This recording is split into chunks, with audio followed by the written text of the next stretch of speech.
अस्सलाम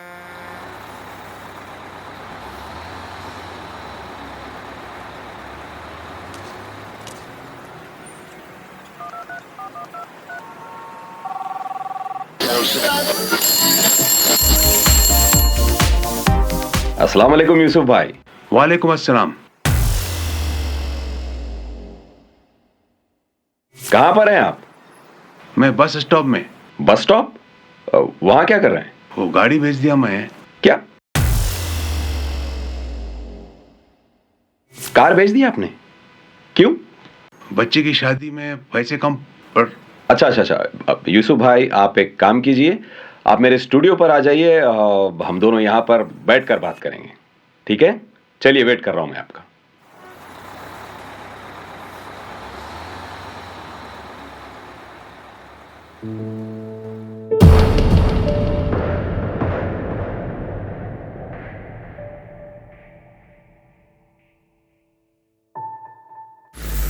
अस्सलाम वालेकुम दोस्तों, मैं आप सबका दोस्त जिया खान और आप सुन रहे हैं 21.7 FM।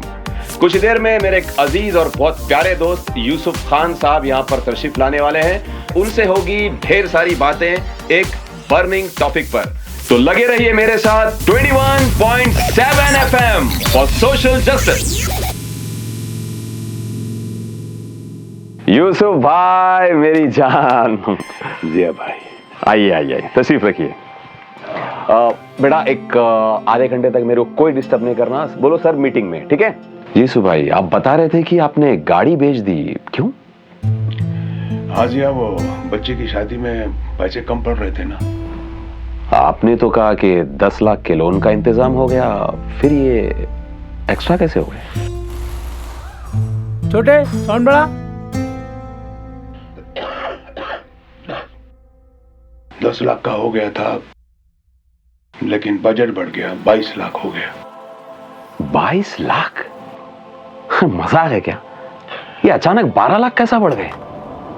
अब क्या बोलूं मैं, लड़के वाले रेट बढ़ाते चले गए। नहीं सुधरते ये लोग। आप ही चाहता हूं यूसुफ भाई, आप दामाद को हर रात से तो नहीं छुड़ा रहे ना? ऐसे ही समझ लो, हम 10 लाख की शादी कर सकते बोले तो ठीक है बोले, उसके बाद उनके अम्मा बोले मेरे बच्चे को तो गोरी बच्ची होना था, सौली बच्ची बिल्कुल कबूल नहीं। फिर तो हम 2 लाख बढ़ा दिए तो कबूल है बोले। ये चलिए यहां तक 12 लाख हो गए, फिर बाकी के पैसे? फिर उनके बहन बोले मेरे भाई के लिए ग्रेजुएशन करी हुई लड़की होना था, इंटरमीडिएट नहीं। 2 लाख बढ़ा दिए? नहीं, 2 लाख बढ़ाए तो मुंह टेढ़ा कर लिए।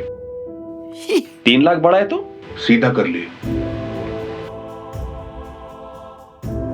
तो अब तक 15 लाख रुपए हो गए। और घर के बड़े बुड्ढे भी कुछ बोले होंगे? हाँ बोले ना। आई 2 तोले सोना क्या होता, कम से कम 12 तोले रहा तो दुल्हन पीछे आती। ये बुड्ढी का कफन तो मैं ही सीता हूँ। यूसुफ भाई ऐसे बुढ़िया भी बड़े अजाब रहते। देखो आप, मालूम है खबर में 1 तोला जाने वाला नहीं है, मगर कुछ ना कुछ उंगलियां करके शादियां अटका देते। सही बोले मियाँ। छोटे पानी ला। अब दूसरों को क्या इल्जाम देना मियाँ, मेरी अपनी बीवी, सास, साली मेरा साथ देने के बजाय उनका साइड ले रही। उनके हर डिमांड पर ये तो देना ही पड़ता ना, ऐसा बोल रहे। क्या करेंगे यूसुफ भाई, अपनी पूरी सोसाइटी ऐसी माओं का शिकार है। इसीलिए बेटे शादियां करके अम्मा अब्बा को छोड़ के जा रहे।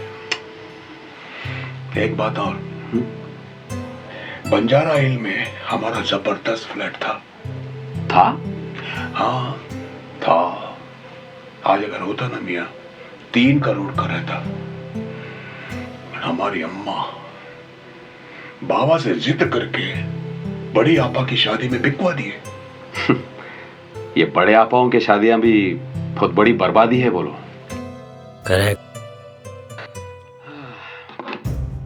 खैर ये हिस्ट्री तो अपने दादा परदादाओं से रिपीट होते हुए आ रही है यूसुफ भाई, बुरा नहीं मानना, लेकिन कभी फुर्सत में आप आपके ससुरे साहब को बिठा के पूछो, उन्होंने आपकी शादी के लिए क्या क्या नहीं बेचे होंगे। सही बोले मियाँ, ये शादियों की तो अल्लाह ही रहम करे। अब मैं क्या बोलूं मियाँ, हम लोग ही एक दूसरे के घरों को बिकवा कर घरों को बर्बाद कर दे रहे। मेरे को तो ये डर लग रहा है कि अगर मेरे बेटे को बेटियां हुई तो वो क्या बेच करके बेटियों की शादी करेगा, और बेटियां क्या करेंगी? क्या करेंगे?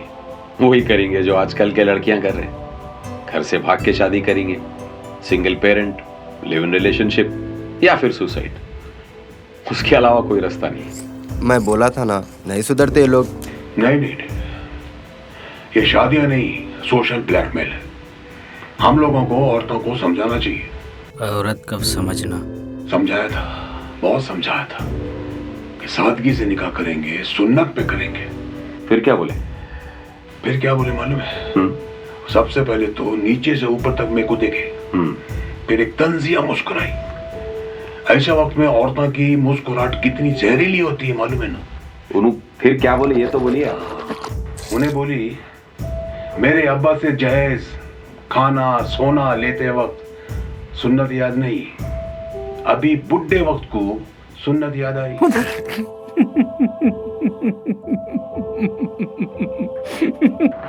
उसकी ये बात सुन करके मैं सुनने रह गया। ऐसे बात तो बहुत जबरदस्त बोले भाभी। एक कहावत मशहूर है, देखिए आप, जो बोएगा वही पाएगा। पानी सर के ऊपर से निकल गया। अब ये बताओ जी, इतने सारे खर्चे हैं, समझ में नहीं आ रहा कैसे चुकाऊंगा। अब एक 10 लाख पॉसिबल है? 10 लाख? अब मालूम होता कितना अच्छा दोस्त है। अच्छा, ये दामाद साहब क्या करते नहीं बोले आप? देख टॉपिक चेंज कर रहा, देख। बाहर हैं, ऑफिसर हैं कते। देखिए, शादी से पहले तो सब ऑफिसर मैनेजर या सुपरवाइजर रहते। उन्होंने करते क्या, पढ़े क्या? इंजीनियर है कते। इंजीनियर? 22 लाख में बकरा बहुत महंगा पड़ जा रहा आपको। आजकल इंजीनियर के रेटा उतने नहीं जा रहे, गली गली इंजीनियर है। बाहर का बकरा, मेरा मतलब है बच्चा है बोल के तैयार हो गया मैं, वरना मैं कब देना। पहले आप ये तय कर लो कि उन्हें बकरा वाकई में है या बकरा बना रहा। अच्छा, उर्दू आती उसको? नहीं, इंग्लिश मीडियम का है वो। 5 लाख कट। जिसको अपनी मादरी जबान ही नहीं आती उसको दीन क्या मालूम रहेगा?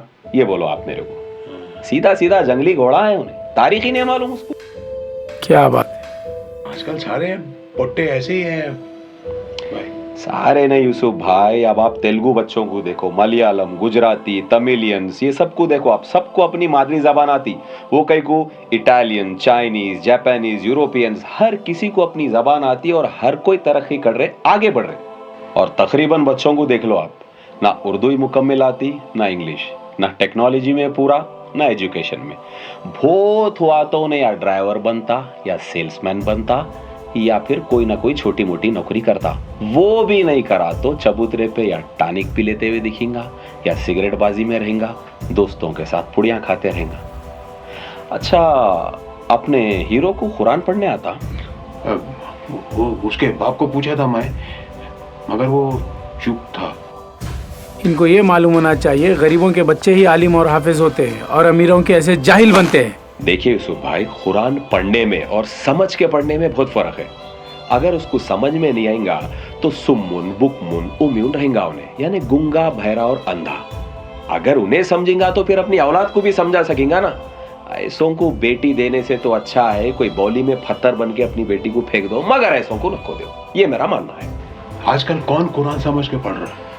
सारी कौन तो मौलवियों मुर्शिदों के पीछे चल रही, जूते भी वैसी खा रहे। ये तो टू मच हो जा रहा है। ये टू मच 3 मच नहीं, ये बहुत बड़ा मच होने वाला है। सही बोल रहे मियाँ, हम लोग खुद अल्लाह के अजाब को दावत दे रहे। बात समझ में नहीं आ रही, इतना बड़ा कर्जा मैं कैसे चुकाऊंगा? आप मुझे 10 लाख उधार नहीं दे सकते? सॉरी यूसुफ भाई, ये मामले में मैं आपकी कुछ मदद नहीं कर सकता। अगर लड़के की तरफ से रहता तो मैं उसके वली में या महर के लिए कुछ करता था, क्योंकि इस्लाम में लड़की की तरफ से कुछ देना ही नहीं है। अच्छा, वैसे शादी कब है? नेक्स्ट मंथ बोल रहे। एक बात बोलूं, सुनते आप? सुनता मैं। अभी भी वक्त है, शादी कैंसिल कर लो। मेरी बात सुनो, खरजदार बन के अल्लाह की नजर में गुनहगार क्यों बनते? देखो, अपनी आखिरत खराब मत कर लो, क्योंकि अल्लाह के रसूल भी खरजदार की मैयत में शरीक नहीं हुए थे, मालूम? पागल हो गए? कैंसिल बोल रहे? मेरी बीवी, मेरी सास और साली जैसे हलीम को घोटते ना, वैसा घोटते मेरे को। देखो यूसुफ भाई, जब बात हक की है तो चाहे हलीम बन के घोटे जाओ या सूली पे चढ़ जाओ। वैसे एक आइडिया है मेरे पास। हाँ, क्या? आपके होने वाले दामाद का नाम क्या है? रिजवान। नंबर है उसका? हाँ। देते आप मेरे को? हाँ। लाइए। 5789। 5789 जी।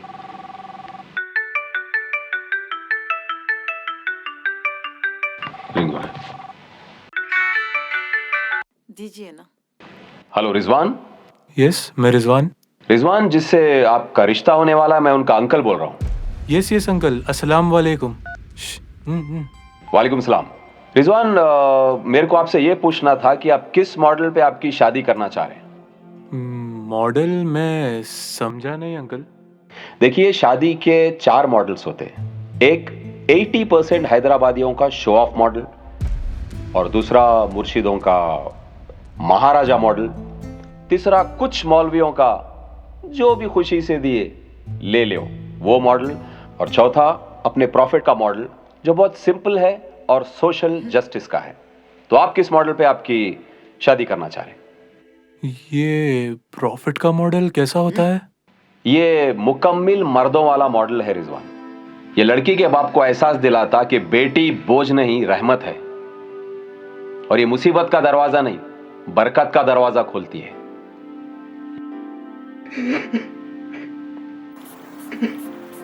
यही हमारे नबी का फरमान है।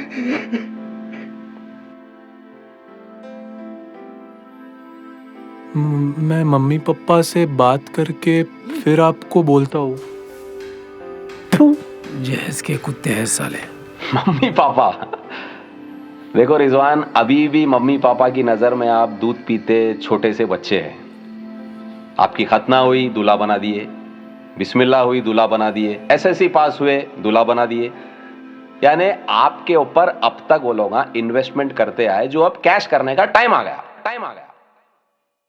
रिजवान, ये वक्त है मर्द बनने का, और हकीकी मर्द वही होता जो हक के लिए खड़ा होता।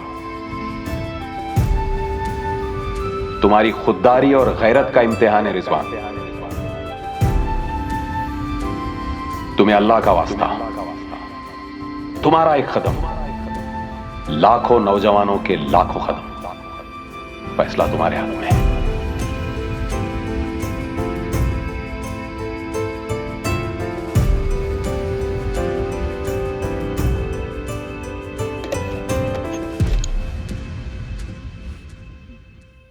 ठीक है अंकल, मैं अपने प्रॉफिट के मॉडल पर ही शादी करूंगा, और अगर मेरे मम्मी और मेरे पापा राजी नहीं हुए तो खुदा की कसम खाता हूँ कभी जिंदगी में शादी नहीं करूंगा, इंशाअल्लाह।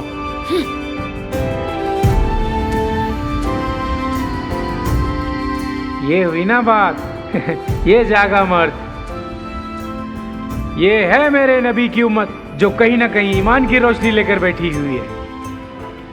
थैंक यू रिजवान साहब। वैसे आपको मैं बता दूं कि इस वक्त आपकी आवाज लाखों लोग सुन रहे हैं। ये एक सीक्रेट कॉल था। मैं आरजे जिया बोल रहा हूं 21.7 FM से, और ये कॉल करने की मकसद थी कि हमारा जो मैसेज है लाखों लोगों तक ये मैसेज पहुंचे। आप इस बात पे थोड़ी सी फिक्र करिए कि एक बाप अपने कलेजे का टुकड़ा भी दे और लोगों से कर्ज मांग के दौलत भी दे। ये कैसा इंसाफ है? काश मेरी आपा के टाइम भी ऐसा चमत्कार हो जाता। तो आप सभी लोग इस बात पे गौर करिए और से नो टू डाउरी। इजाजत लेता हूं आप सभी से, आरजे जिया। सुनते रहिए 21.7 FM फॉर सोशल जस्टिस।